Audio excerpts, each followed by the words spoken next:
पत्रकार मित्रों को नमस्कार।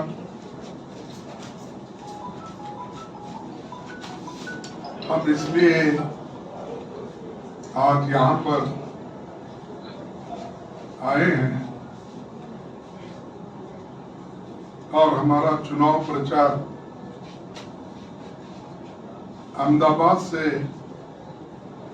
प्रारंभ करना इसलिए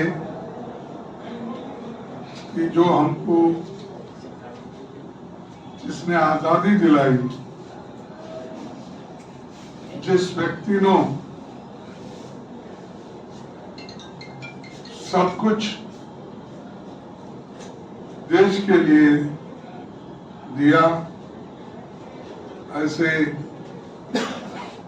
महान व्यक्ति महात्मा गांधी जी का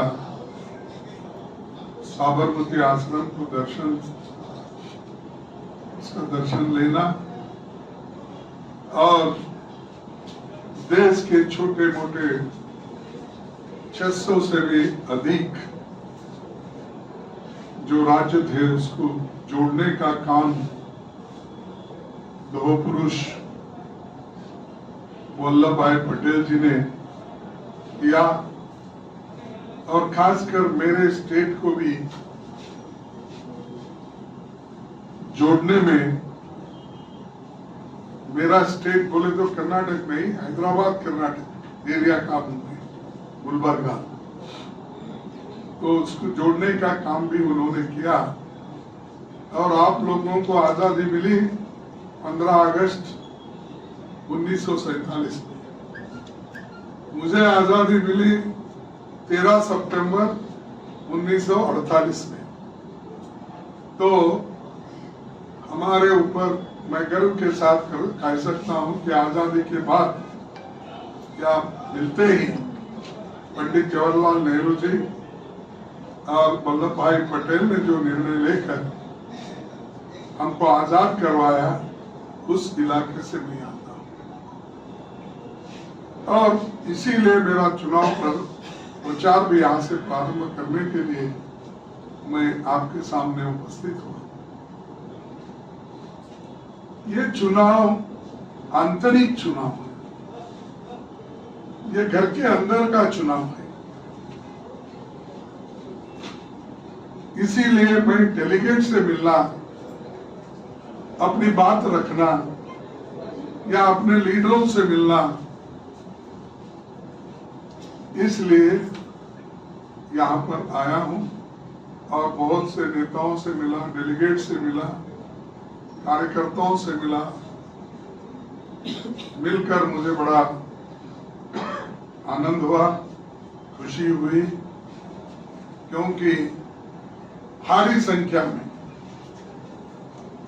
सभी उपस्थित होकर मुझे समर्थन करने का उन्होंने वायदा भी किया और वो मुझे आंखों को दिखा। मैं ये चुनाव अपने आप नहीं लड़ा, इस चुनाव को लड़ाने में हमारे कांग्रेस पार्टी के सीनियर नेता, बड़े बड़े वो जितने भी कांग्रेस पार्टी में बहुत बड़े पद पे रह चुके हैं, काम कर चुके हैं, बहुत से डेलीगेट्स, कार्यकर्ता मुझे मजबूर किया कि जब सोनिया गांधी जी चुनाव में नहीं आना चाहती है, लड़ना नहीं चाहती और गांधी परिवार का कोई व्यक्ति भी चुनाव में नहीं लड़ना चाहता है, राहुल गांधी जी हो, प्रियंका गांधी जी, किसी ने भी इस चुनाव में उतरने का उन्होंने स्पष्ट रूप से कहा, हम नहीं इसमें उतरेंगे।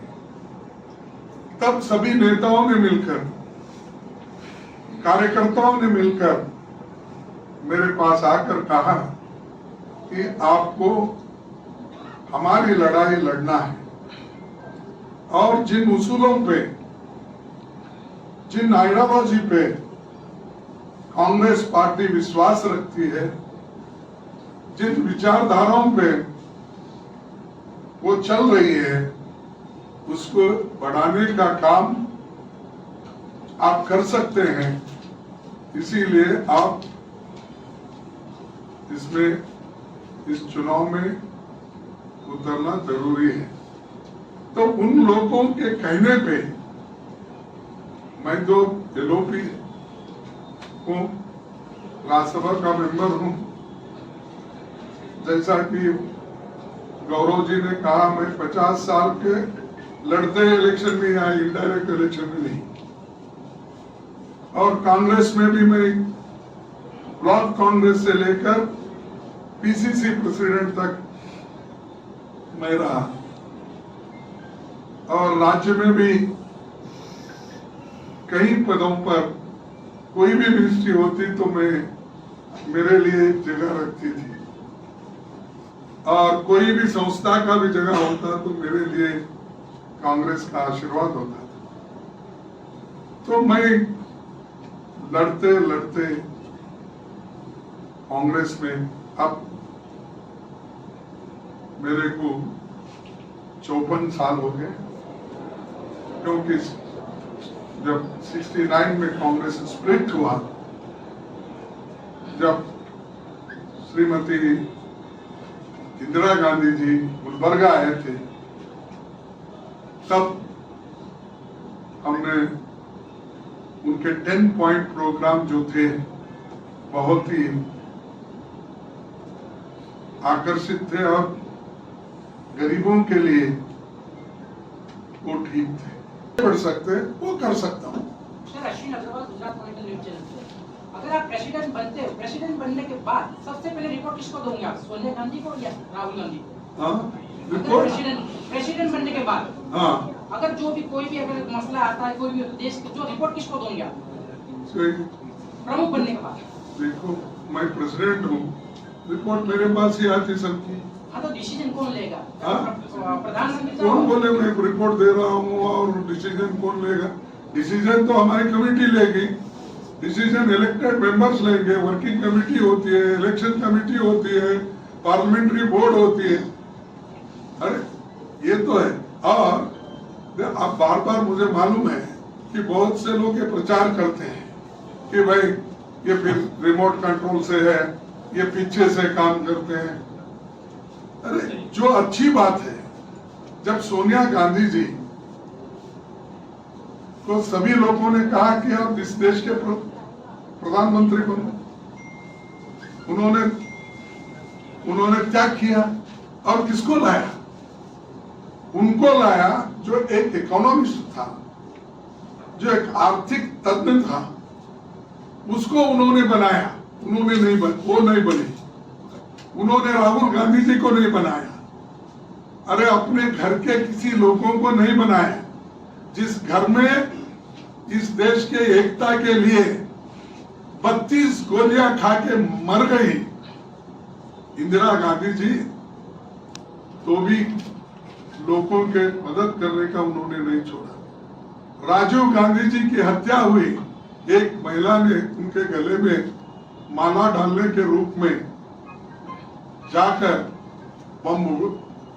मानव बम उड़ाया, उसके छन्नी छन्नी हो गई, लेकिन उन्होंने कब किसी को भी नहीं, यहाँ तक कि उन्होंने चंद लोगों को माफ करने का भी कहा। अरे ये कुर्बानी है। अगर ये अच्छे गुण हम नहीं सीख सकते तो उनका क्यों सीखते हो, उनका क्यों करते हो?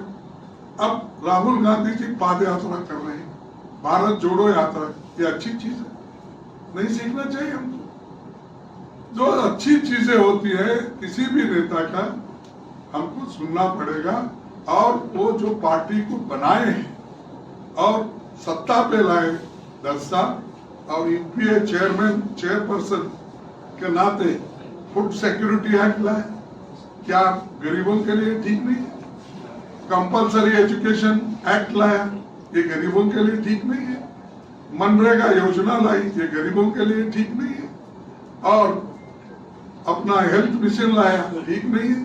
अरे जो चीजें अच्छी रहती है, अगर आप भी कोई अच्छी चीज बोलते हैं डेफिनेटली मैं रखूंगा। एक पत्रकार ने ऐसा पूछा तो ऐसा बताना है, जरूर कहूंगा। तो ये जो है बार बार इंदिरा गांधी राहुल गांधी को कुछ बोलेंगे या सोनिया गांधी जी कुछ बोलेंगे, वही करेंगे। रिमोट कंट्रोल, वही रिमोट कंट्रोल कांग्रेस में नहीं होता, मिल के निर्णय लेते हैं। ये आपकी सोच है और चंद लोग ऐसी सोच बना रहे। मेरे को आप उत्तर दीजिए, आपके जो प्राइम मिनिस्टर है कितने बार इलेक्शन करवाए? जितने भी अब प्रेसिडेंट बने सब कंसेंसस पे, और हमको आप सिखा रहे रिमोट कंट्रोल कहाँ है? रिमोट कंट्रोल आपके पास बीजेपी में कहाँ है? नाम गहलोत जी का चल रहा था। अरे गहलोत जी का छोड़ दीजिए, ये इलेक्शन नहीं है, वो बात करूंगा। मेरा चुनाव में आ रहा हूँ।